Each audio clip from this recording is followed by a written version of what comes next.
ആദ്യം വണ്ടി നിർത്തിയിട്ടിട്ട് നടന്നു പോയാലോന്ന് ഓർത്താ. അപ്പൊ ഉണ്ട് 3 കിലോമീറ്റർ അടുത്തുണ്ട്. അപ്പം അതുകൊണ്ട് തന്നെ ഞങ്ങൾ വീണ്ടും വണ്ടി എടുത്ത് പോകാമെന്ന് വിചാരിച്ചു. ബൈ ദ ബൈ ഇത് വലിയൊരു പെരുന്നാളാണ് കേട്ടോ.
കേരളത്തിൽ നടന്ന വിമോചന സമരത്തിൽ ഞങ്ങൾ വീട്ടിൽ നിന്ന് രാത്രിയായിരുന്നു കേട്ടോ പോയിട്ടുണ്ടായിരുന്നു. അപ്പോൾ ഫുഡ് കഴിക്കാൻ വേണ്ടി വരെ നിൽക്കുകയാണ്. ഭയങ്കര തിരക്കായിരുന്നു.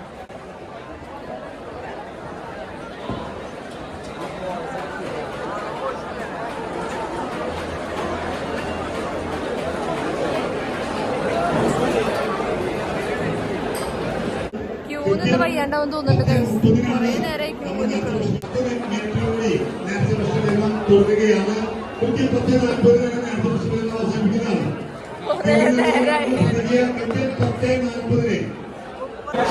അപ്പൊ ഒരു പ്ലേറ്റ് എനിക്കൂടെ എടുത്താ.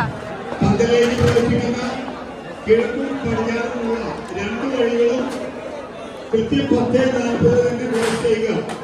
10:40 തന്നെ 2 വഴികളും ക്ലോസ് ചെയ്യുക. ഏതെങ്കിലും രീതിയിൽ പോലീസ് സഹായം ആവശ്യമെങ്കിൽ പോലീസ് എയ്ഡ് പോസ്റ്റിൽ അറിയിക്കുക. അതിനുശേഷം കൃത്യം 6 മണിക്ക് തന്നെ നേരത്തെ ഭക്ഷണം വിതരണം ആരംഭിച്ചത്. അങ്ങനെ ഞങ്ങൾ ആദ്യം സെമിത്തേരിയുടെ അടുത്തുള്ള പള്ളിയിൽ കയറിയിട്ട് പ്രാർത്ഥിച്ചു കൂട്ടാ. അപ്പോൾ ഒരു സമാധാനം.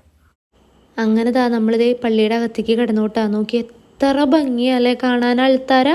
അപ്പോൾ ഇത് നമ്മുടെ സെൻറ്റ് ആൻ്റണീസ് ഫൊറോന ചർച്ചാണ് ഉല്ലൂരുത്തേട്ടാ. അതുപോലെ ഒക്ടോബർ 23, 24 ഇവിടെ പെരുന്നാൾ വരുന്നത്. അതും നമ്മുടെ റാഫേൽ മാലാഖയുടെ വളരെ ഗ്രാൻഡായിട്ടുള്ള വളരെ ആഘോഷം ഉള്ള ഒരു പെരുന്നാളാണ് കേട്ടോ അവിടെ വരുന്നത്. അതുപോലെ തന്നെ ഈ പള്ളി ചിന്ന റോമ എന്നാണ് അറിയപ്പെടുന്നത്. അതുപോലെ തന്നെ നമ്മുടെ അന്തോണീസ് പുണ്യാളൻ്റെ പള്ളിയുമാണ് കേട്ടോ. ഈ പള്ളീനെ പറ്റി പറഞ്ഞു കഴിഞ്ഞാൽ തീരില്ല. ഇതിൻ്റെ എന്താണ് ആർക്കിടെക്ചർ വർക്കാണെങ്കിലും ആ കൊത്തുപണികളും എല്ലാതും നിങ്ങൾക്ക് കാണുമ്പോൾ തന്നെ ആ ഡീറ്റെയിലിങ്ങും മനസ്സിലാവും. അപ്പോൾ ഈ പള്ളീനെ പറ്റിയുള്ള എല്ലാ കാര്യങ്ങളും നമുക്കിപ്പോൾ ഗൂഗിളിനകത്ത് നോക്കിക്കഴിഞ്ഞാൽ കാണാം. അപ്പോൾ അത്രയും നമുക്ക് പറയാനുണ്ട്. അത് ഈ ഒരു കുഞ്ഞ് വീഡിയോയിൽ തീരില്ല. അപ്പോൾ ഇനിയും അടുത്ത വർഷത്തെ പെരുന്നാളുകൾക്കൊക്കെ ആൾക്കാർക്ക് ഇവിടെ വരാം, എന്നിട്ട് നേരിട്ട് എക്സ്പീരിയൻസ് ചെയ്യാം. അതുപോലെ തന്നെ ഇവിടെ നോക്കിക്കേ ഒത്തിരിയധികം സ്റ്റാളുകൾ വന്നിട്ടുണ്ട്. നമുക്ക് തിരക്ക് കാരണം നമുക്ക് എവിടെയും കയറാനായിട്ടൊന്നും നമുക്ക് പറ്റിയില്ല.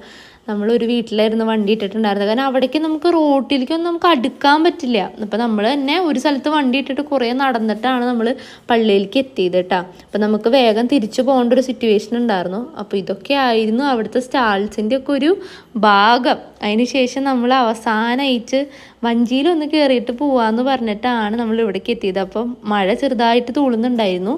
അങ്ങനെ ഞങ്ങൾ അവസാനം അവിടെ എത്തിയിട്ടുണ്ട്. ഞങ്ങൾ കയറുന്ന ക്ലിപ്സ് കാണാം കേട്ടോ. അങ്ങനെ വഞ്ചിയിൽ കയറണമെന്ന് പറഞ്ഞിട്ട് ഇവിടെ നിൽക്കാട്ടോ പള്ളിയുടെ അവിടെ. എന്താവും അറിയില്ല, വീഡിയോ പിടിക്കാൻ പറ്റുന്നില്ല.